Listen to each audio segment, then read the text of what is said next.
बिस्मिल्लाहिर्रहमानिर्रहीम। अस्सलाम वालेकुम रहमतुल्लाहि व बरकातुहू। डियर स्टूडेंट्स, आज का जो हमारा लेक्चर है चैप्टर नंबर 7 लेक्चर है एनर्जी बजट ऑफ रेस्पिरेशन।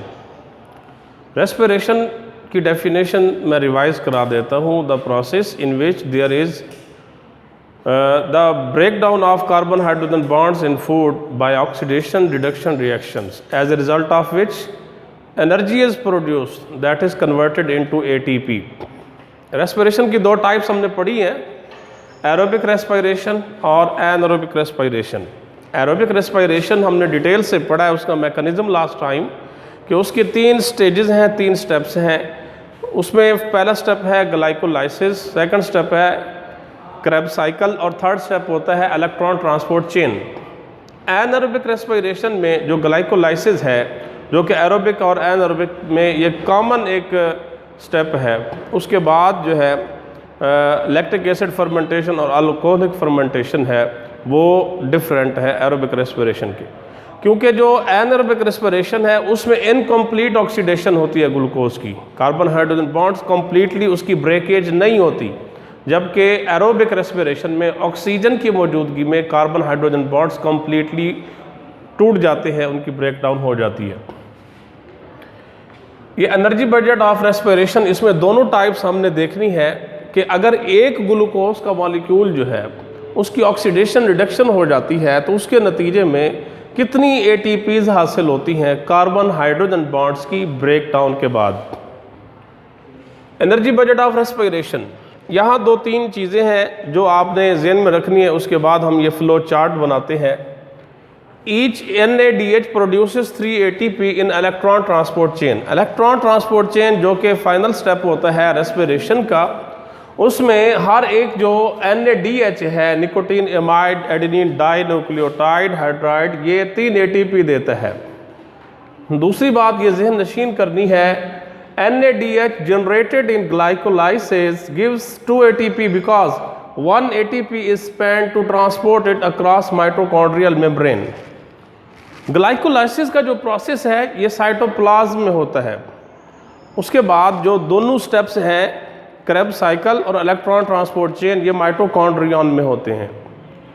तो जैसे ही पायरोविक एसिड जो है एंटर होता है क्रेब्स साइकिल में, तो ये 2 carbon compound acetyl coenzyme A में टूट जाता है, और ये जैसे ही पायरोविक एसिड या एसिटाइल कोएंजाइम A एंटर होता है माइटोकॉन्ड्रियन में क्रेब्स साइकिल के लिए, तो उस एंट्री के लिए माइटोकॉन्ड्रियल मेम्ब्रेन में एंटर होने के लिए 1 ATP जो है खर्च हो जाती है एनर्जी।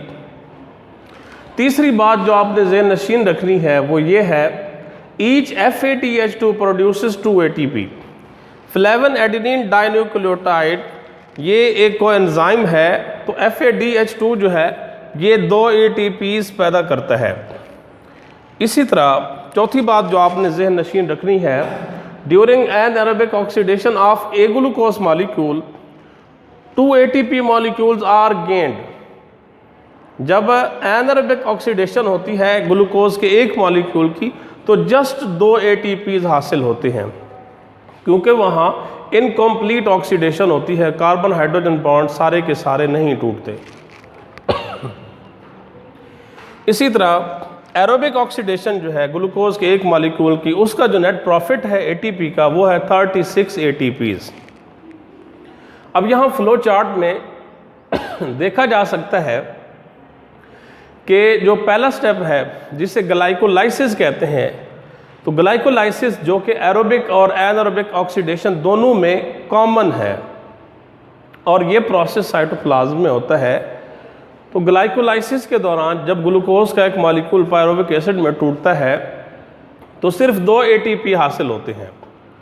एरोबिक रेस्पिरेशन में 2 NADH जो है वो हासिल होते हैं, और एनारोबिक रेस्पिरेशन में सिर्फ 2 ATP ही हासिल होते हैं, और ये नेट प्रॉफिट होता है एनारोबिक ऑक्सीडेशन का। एरोबिक ऑक्सीडेशन जो है ये कंटिन्यू है। ग्लाइकोलाइसिस के दौरान ग्लूकोज पायरोविक एसिड में टूटता है, तो साथ ही 2 NADH भी हासिल होते हैं। उसके बाद पायरोविक एसिड जो है इसे कन्वर्ट किया जाता है एसिटाइल कोएंजाइम ए में क्रेब्स साइकिल में एंटर होने के लिए, यानी कि माइटोकॉन्ड्रिया में एंटर होने के लिए। हमने अभी पढ़ा कि NADH जो पैदा होता है ग्लाइकोलाइसिस में, ये सिर्फ 2 ATP ही देता है। तो ये NADH जो है 2 ATP देता है, 2 NADH मॉलिक्यूल है तो 4 ATP इसका प्रॉफिट है ATP का। पायरुविक एसिड जब टूटता है 2 carbon compound acetyl coenzyme A में, तो उस ब्रेकेज के दौरान हाइड्रोजन भी रिलीज होती है और साथ ही ATPs यानी एनर्जी भी खारिज होती है। तो 2 NADH हासिल होते हैं। ये NADH जो है, हर एक NADH 3 ATP देता है। तो इस तरह जो नेट प्रॉफिट है 2 NADH का वो 6 ATP है। Acetyl coenzyme A Krebs cycle में कम्प्लीटली ऑक्सीडेशन होती है, कार्बन डाइऑक्साइड हासिल होती है। हमने मैकेनिज्म ऑफ रेस्पिरेशन में इसे डिटेल से स्टडी किया है।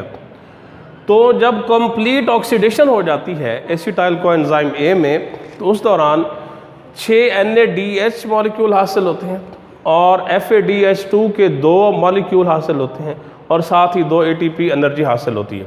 हमने अभी आपको बताया कि NADH जो है ग्लाइकोलाइसिस के अलावा बाकी दोनों स्टेप्स में NADH जो है ये एक NADH 2 ATP देता है और FADH2 जो है ये 2 ATP ही देता है।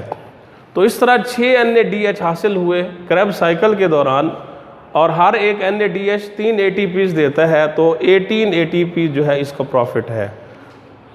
FADH2 2 ATP देता है तो 4 ATP जो है ये इसका प्रॉफिट है और एंड पे 2 ATPs जो है वो हासिल होते हैं।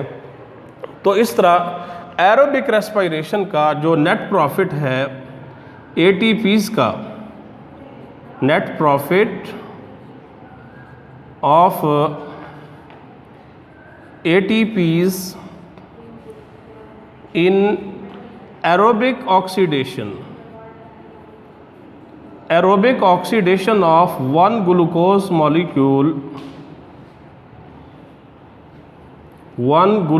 molecule is 36 ATPs।